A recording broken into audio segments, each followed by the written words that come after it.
Today we rebuild a club with a big difference, because I'm going to be inspired by Championship Manager 0102 and specifically the legendary iodine tactic. Now bear with me, there is a good reason why I'm doing this, because CM 0102 had with ball without ball setups. It was a little bit more basic, but it was definitely there. And of course that's exactly what we've got this season, and we're having a lot of fun with it. So we're going to take over a Serie A giant that is really struggling this season in real life, recreate the iodine tactic for Football Manager 26 and attempt to get the good times flowing once again.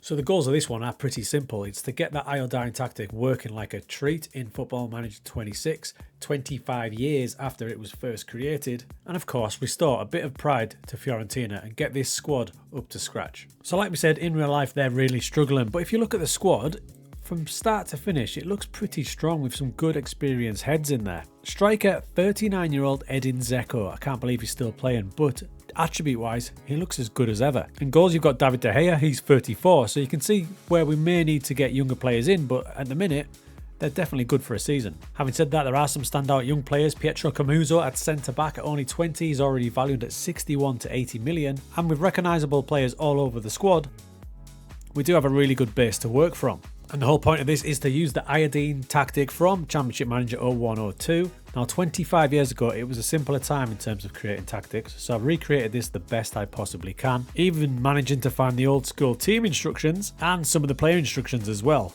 So transferring that over, this is what we have came up with. Now I've got a few different versions that I'm going to rock with, mostly to do with the team instructions because the base setup's always going to be the same. And obviously the tricky thing about this is going to be, how the hell do we set up out of possession? At the minute I've dropped to this to try and cover all bases, but I've no doubt that's going to change as we go through this. So if we concentrate on the in possession for now, we'll start up at the back. Pretty basic stuff like a diamond sort of shape.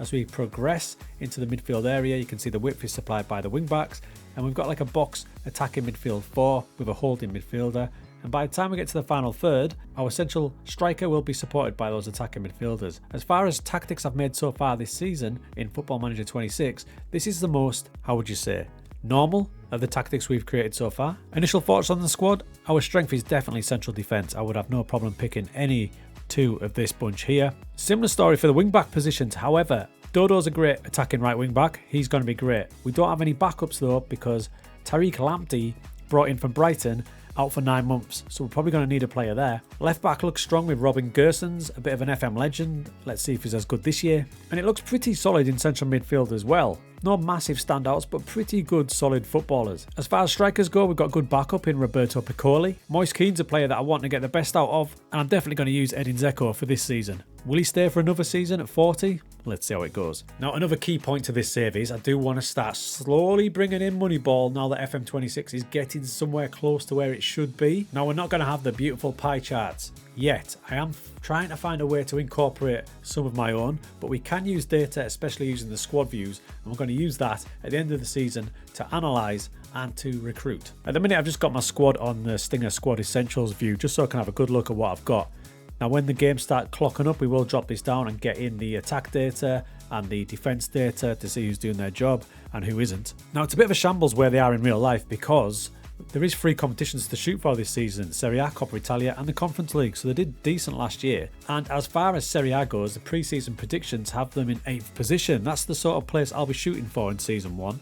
And as you can see, not a player in the Dream 11 as of yet.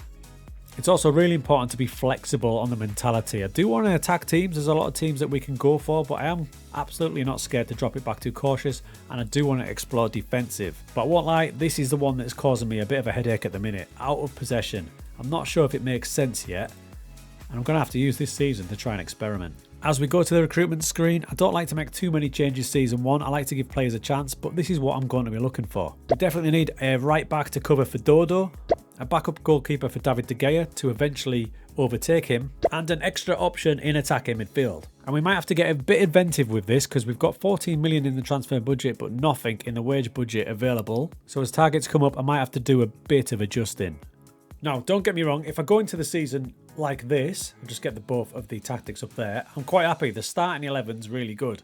I'm excited to see what we can get out of Dzeko at 39. He's one of my favourite strikers ever. But honestly, this out of possession stuff, what would you do? How would you set up an out of possession when you're attacking narrow? Would you stay narrow and force them inside, or would you try and cover those wings?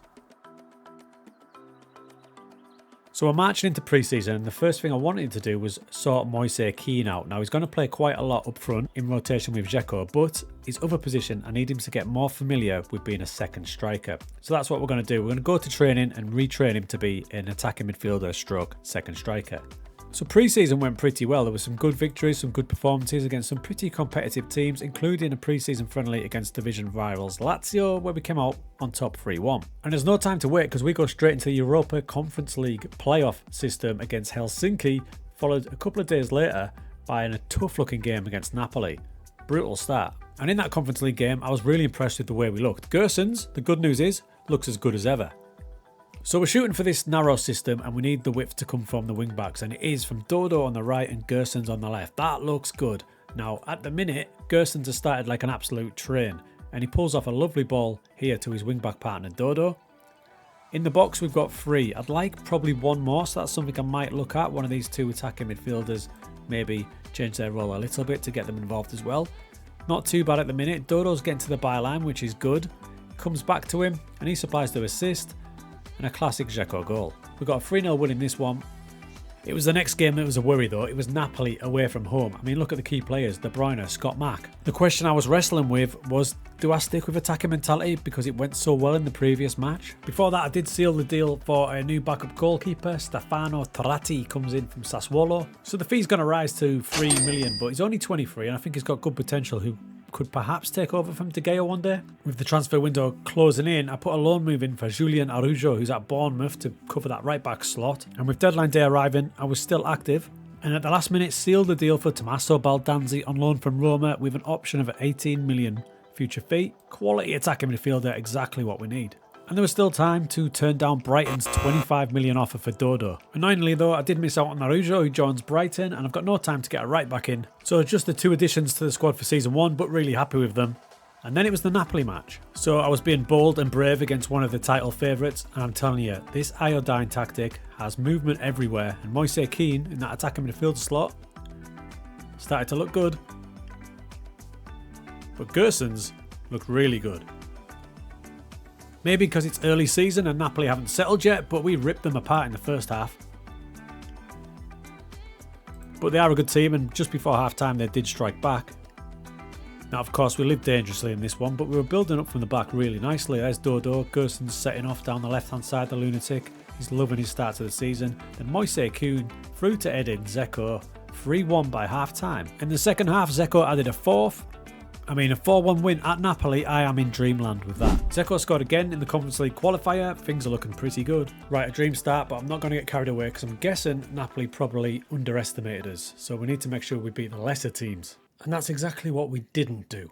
Because unbelievably, we played AC Milan and got a 90th minute winner, but drew at home to Pisa, drew away at Lecce, and drew at home at Parma and got beat by Torino. Because remember, we are cycling between 2 different tactics, but it's the out of possession stuff that's the big change. This one where they drop back a bit more, and this one where they push up a little bit higher. Thankfully, we got it back together, beat some bigger teams like Atalanta. And despite the odd annoying result, the first half of the season was pretty good, especially the league phase of the Conference League where we went undefeated, winning 4 out of 6. As for Serie A, well, we're sitting in 10th position, but we do have 2 games in hand on nearly everybody else. And by the way, Bologna are top of the table. So far, of the attacking players, Albert Gudmundsson has stood out. So he's got a good average rating, he's the top scorer, his goals per 90 is 0.5. His expected assists could be a little bit higher at 0.2, but they do match his actual assists per 90. But he is getting 2.4 key passes per match away, which is the best in the squad. As far as the defend data goes, interestingly, possession 1 per 90 minutes, Gersons and Dodo and the backup left wing back all feature prominently, which is quite handy. Makes me think, do I actually need these 2 guys ahead of them? Food for thought. But on the flip side, possession loss per 90, they're all top of that as well. But you've got to weigh that up and whether it's worth it or not. And Dodo, for example, has 10 assists, so he's one of the main creative outlets, so he's going to lose the ball quite a lot as well.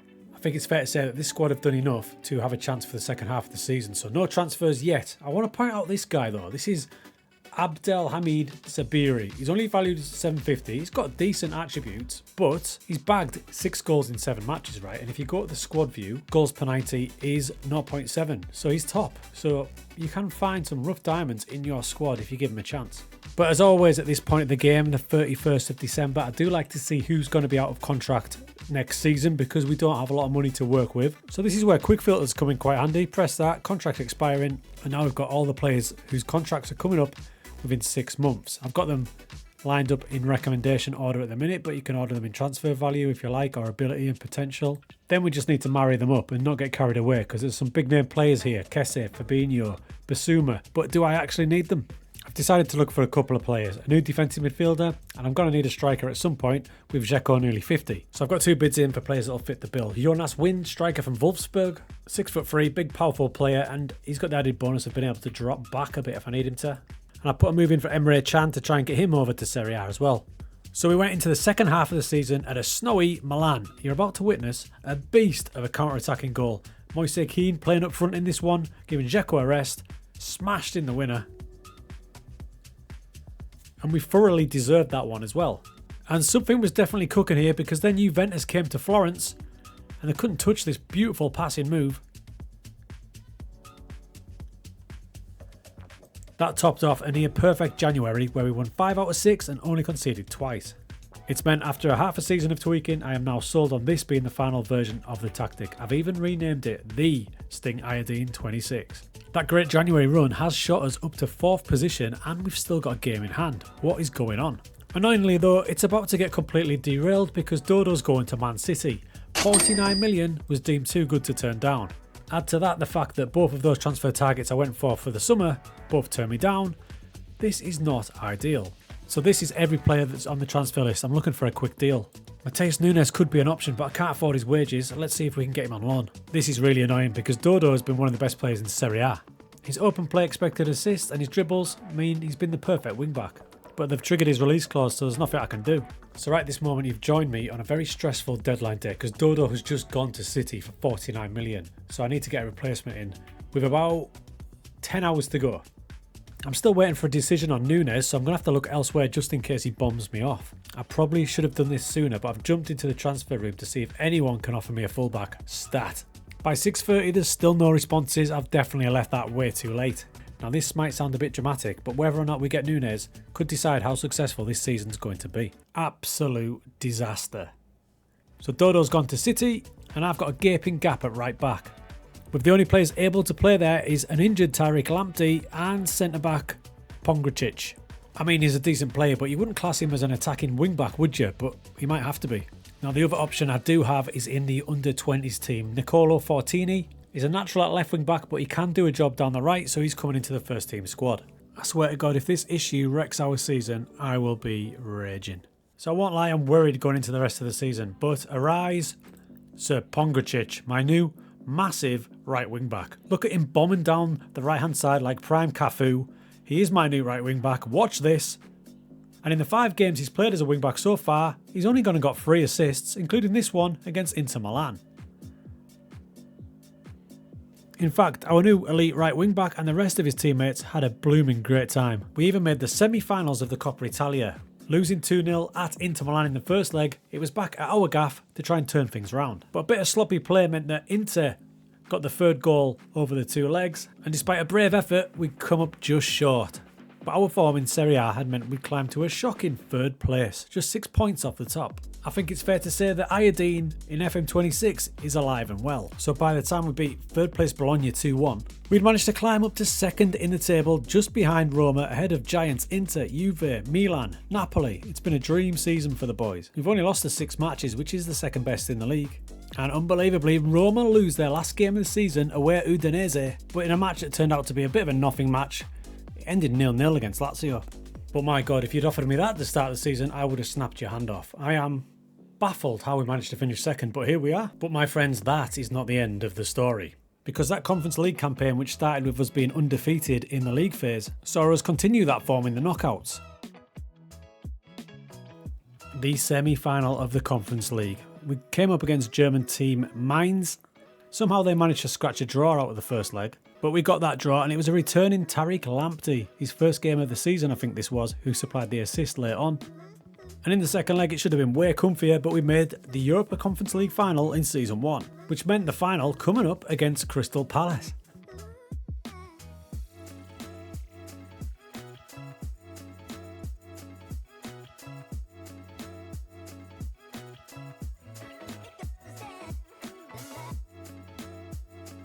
Finally, on 53 minutes, we take the lead through that man, Gudmundsson. And in a match we dominated, we did it. Fiorentina claim that beautiful UEFA Conference League. Seems only fitting that our new right wing back was the man to lift the trophy as well. Now we've had a worldie of a season there. I'm a little bit embarrassed how well we did with that new tactic, but it does mean in season 2 I can kind of just go for it now because I've accomplished the goals in season 1. So now we'll burst into season 2 and see how far we can push it with this iodine tactic with some key signings. This is pretty tough because I'm looking at where we can improve. We scored 64 times, conceded 37, so we conceded less than a goal a match and scored the 3rd or 4th best total in the league. It's a weird situation where I don't technically need to replace anyone, but if we want to get to that next level, it's going to be a case of attribute wise who's slightly better than what we've got, and are there any players available that completely blow away my team in terms of metrics. Look, I don't want to change too much, so I'm going to just target a couple of positions because we're doing well. So the first position is right back. You can see I've got Lamptey in there at the minute. Now obviously we lost Dodo last season and he's still the best rated average rating in the entire league. You can see the loss that he was. But if I get back to my squad view and knock it to attacking data, because that's kind of what the wing backs are. If I look at Tariq Lamptey, out injured for most of the season, managed 7 appearances, mostly off the bench. His average rating was good, but the interesting one is down here. So his expected assists are 0.3 and his chance creation per 90 is 0.4. These are good numbers, but the standout number is here, 14.5 crosses attempted per 90. If I click on that, it's the highest in the entire squad. So I'm going to give him the shirt and he's going to be backed up by our new living legend, Pongracic. Now on the other side, Gerson's got some competition this season and it comes in-house. Parisi looks like he's going to be an outstanding wing-back. He played off the bench nearly the entire season, but as I filter this down to just defenders and the left side, you're going to see what I'm saying here. Again, attack data because he's a wing-back. If we look at expected assists per 90, Parisi is on top. Loads of game time, by the way. 38 appearances, 37 off the bench, but he did a lot of appearances. Chance creation, he's top of that as well. Crosses attempted, 2nd place. So he very definitely can compete for that jersey. Now, a position where I am making a move is in defensive midfield. Simon Soam played nearly every match last season, nearly every match. Now, if I go to defend data, because that's what I'm looking at for my defensive midfielder, and I'm just going to select my defensive midfielder as central. There's Simon Soam. So what I'm looking for from him is progressive passes and winning the ball back. And progressive passes, he fails miserably, having only 4 per match. Now, in a DM role, we need that to be a lot higher. Combine that with his possession 1 of just 6.9, I'm going to let him go even though he's a high valued player. I've got a couple of players lined up as his replacement. The first is Salvatore Esposito. To me, he looks like the perfect defensive midfielder in terms of attributes, and he's also got the handy side effect of being an absolute beast at set pieces. But you'll notice his progressive passes are a lot better than some, but most importantly, possession 1 per 90 minutes is an outrageous 13.4. I've also locked down a deal for experienced Emre Can. He's on the way in, free transfer from Dortmund. Again, possession 1 at 14 per match. And the next one coming in is Ismail Decore. Now he's probably more a centre back, but he can easily play in defensive midfield as well.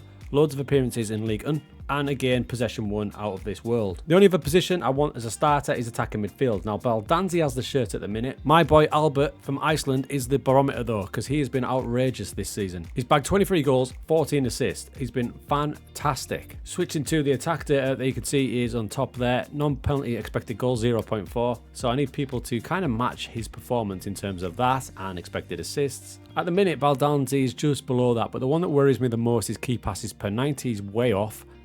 So I'm just wondering, is the 15 million signing, which we have the option on, the right direction to go? Because in honesty, we have some good options in-house that have been out on loan, such as Lucas Beltran. He's on loan at Valencia. He's scored 10 goals in 33 matches out there. And youngster Shirt Nader is definitely ready to jump up as well. And the final signing we're looking for in this mini summer rebuild will be as a support striker to Moise Kean. We've turned him into one of the top strikers in Serie A with 24 goals this season. He's on a goal per game of 0.5, outdoing his non-penalty XG at 0.4. And it's dead simple when it comes to strikers. I'm just looking for goals per game. I just want them to score the goals. And I think I found his backup in Mustafa Mohamed. Remember, he's not going to start every match. He hasn't been doing that job at Nantes. He's scored 7 times in 13 league matches, 12 off the bench. He's got a good goal scoring record of 0.45 per 90 minutes. He'll be a more than capable backup. By the time the season got going, there was quite a lot of outs. 17 players left us through a variety of transfers, contracts endings and loans. And we did bring in those 4 players at a total cost of under 30 million. So we're still working off that Dodo money.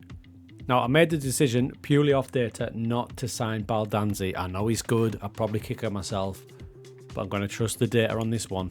So the team for this season looks a bit like this. Now, Piccoli's got the shirt at the minute. I didn't really play him last season. In honesty, it was one of those classic FM things where I kind of forgot about him. He was shipped into the reserve team when I got there. Didn't see him, then I was like, holy hell, he's actually a really good player. And he can play as a second striker, or the backup to Moise Kean, which means I probably didn't need to sign Mustafa Mohamed, but with Champions League games as extra fixtures this year, it's not a bad thing. Esposito's got the shirt in DM at the minute, but he's going to rotate with the experienced Emre Can. Fagioli had a great season last season. His value skyrocketed to over 50 million, as did Mandragora's. He's now over 50 million. As for this season, it does get further complicated by that Champions League. We're straight into the league phase, which is a bonus. And as for Serie A, we're pretty much where we were last season in terms of season preview, a little bit higher up at 6th position. We started the season with a good away draw at Lazio. Probably should have won, but we only had 34% of the ball. And we looked good in our first home match, coming up against Torino and scoring a 3-0 win.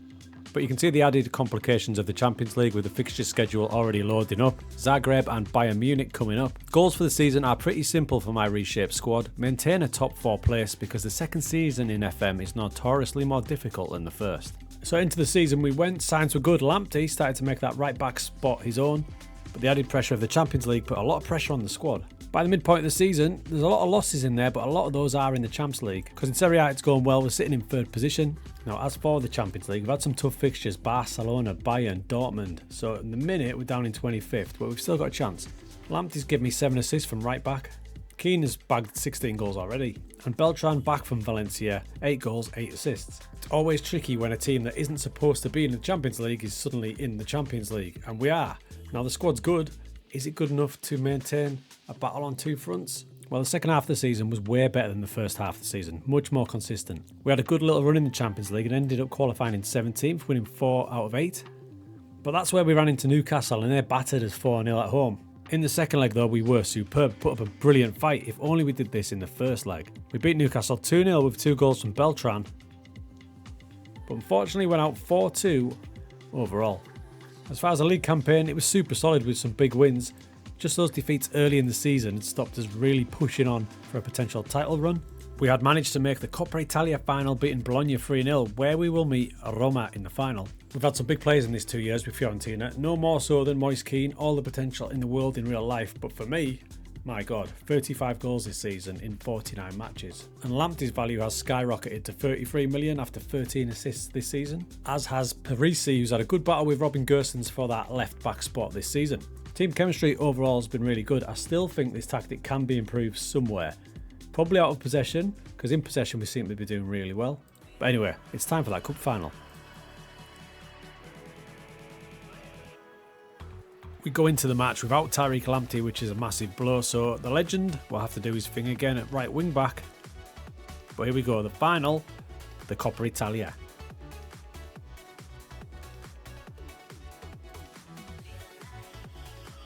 So we have just beaten Roma 3-0, but they're definitely starting the better. And they've got that worrying Baldanzi playing for us, so I really don't want former player syndrome hitting me. Like that. I thought I'd equalise, but Moise Kean's goal was disallowed.